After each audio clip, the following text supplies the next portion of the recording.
we are requesting the people of this region to create an enabling environment for the government to deliver on its mandate.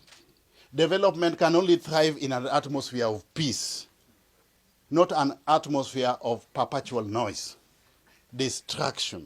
We want to change the paradigm in this region from politics of rhetoric to a tangible transformation, development-oriented agenda. We have done politics for 58 years, year in, year out.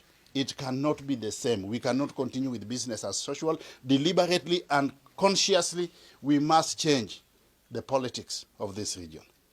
Let us move away from perpetual politics to a pursuit of a development agenda. And I can assure you without fear of contradiction that for the first time since independence, we have got a president who is truly keen on rolling out tangible development programs in Nyanza. And let us give him the support. Because he's the president of one country, we have got one government led by one president and one Kenyan people. And no elections will take place between now and 2027.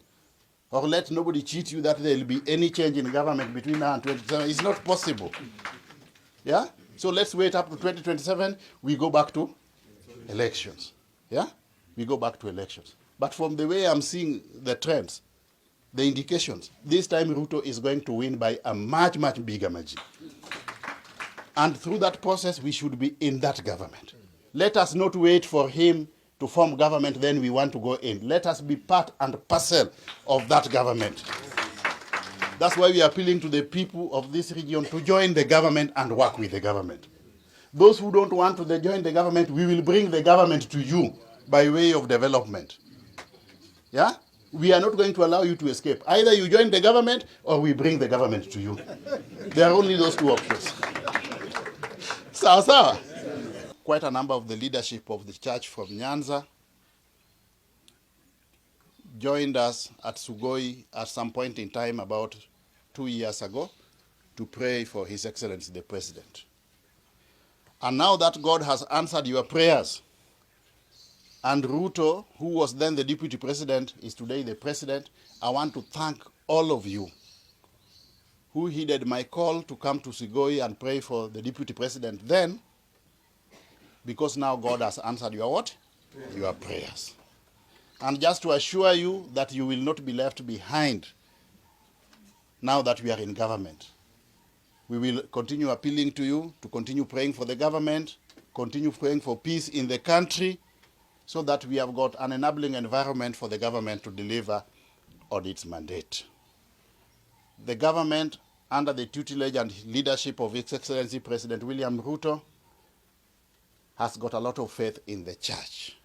The church is an integral stakeholder. We want to integrate the church in everything that you are doing, and we also appeal to you to continue praying for peace and unity in the country. We'll continue working with you so that we walk the journey of development agenda together. In this region, the President has stated, without any reservations, that time for politics is over and it is time for the government to deliver on its mandate to all Kenyans without looking at the voting patterns in the last elections. There is no elections midstream. There is no change of government midstream. The next time we are going to have a change or continuity in government will be 2027. In between, the focus of government is development, delivery to the people, based on the promises that we made to the people during the campaign. This region of Nyanza, we have already rolled out massive tangible development programs, which are now in progress. Issues to do with water programs are now being implemented, electricity programs. Roads, we are going to first of all finish or complete those roads which had stalled. We have come up with a framework of raising resources so that all roads which stalled are completed first before we embark on new ones. In agriculture, we will come up with a framework of ensuring that those debts which were owed to farmers, sugarcane farmers, are paid off. We will come up with a policy framework that ensures that we bring in strategic partners that can help us pump money into the sugar factories so that we can revitalize them, so that they operate at optimal levels for the benefit of the farmers and the local community. We also want to revive cotton farming. Cotton was a major cash crop in this region.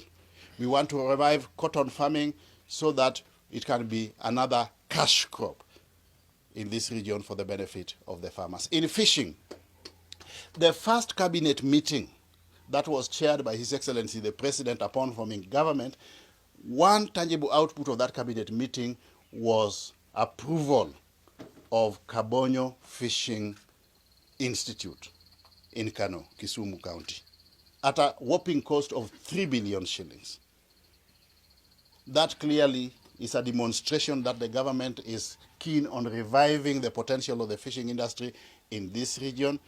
Our fishermen will be able to go there to learn modern fishing techniques, but we want to go a step further to ensure that along all the beaches here, starting from Usenge, Wichilum, Amoyo, Luanda Kotieno, Homa Bay, Kindu Bay, all the way to Miuri and Migori, we will come up with fish processing plants so that we are able to process fish at source, and then if the infrastructure of airports is improved, we can export fish directly to overseas markets.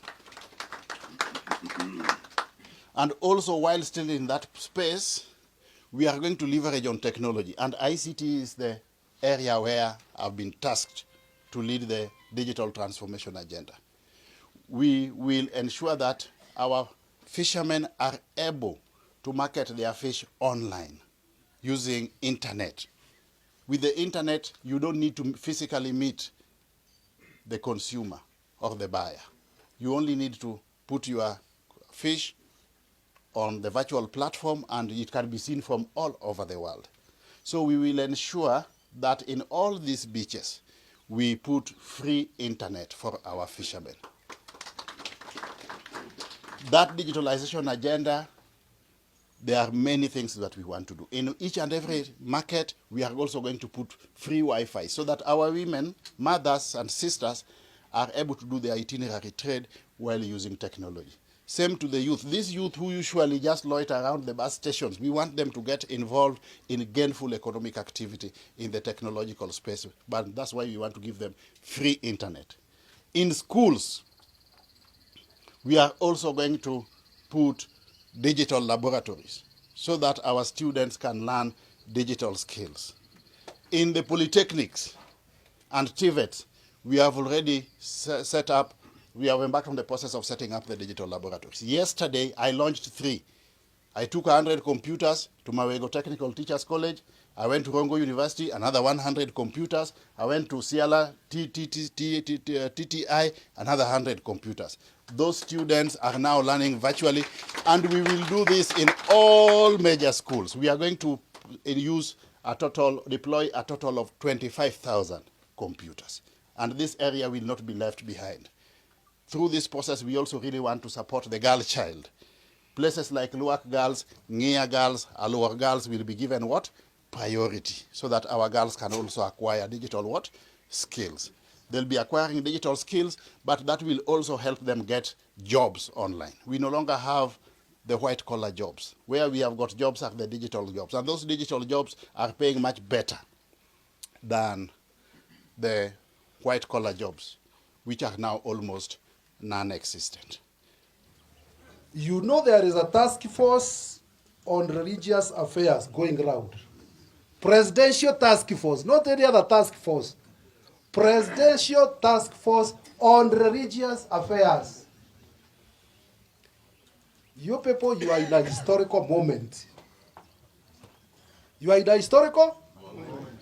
Please participate and give your views to that task force. If you have an opportunity, attend their sittings. If you don't have an opportunity, sit down and prepare your memorandum and make sure you send it to them so that your views are included. And that's why I'm saying you are in a historical moment. And while you are preparing your submissions, or if you are there going to give your views personally, Be sober.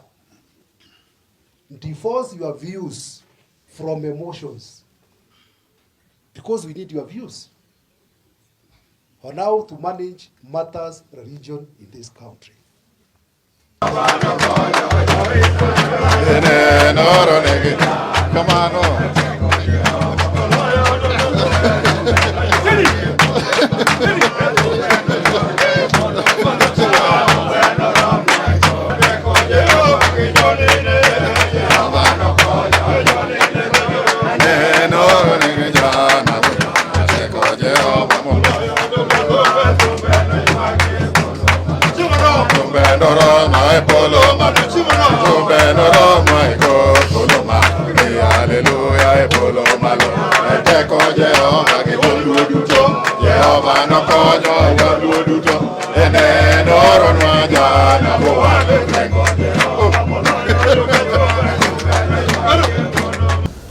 Parni joma ne biro ka neno ga ko bet tie yien moro kacha gi jaduong'.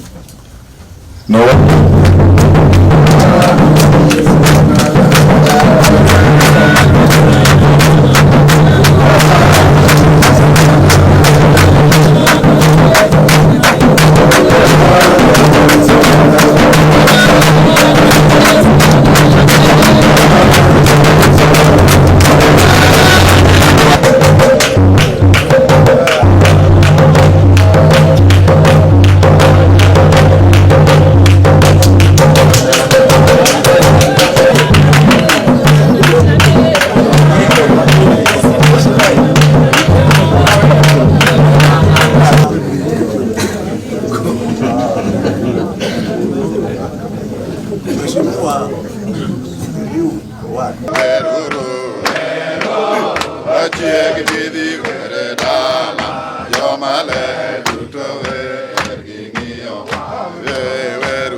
Vendo urukendo daka ne kumor Nyasaye omiyowa ngima to Nyasaye osiemowa ni wabed gi chir kuome.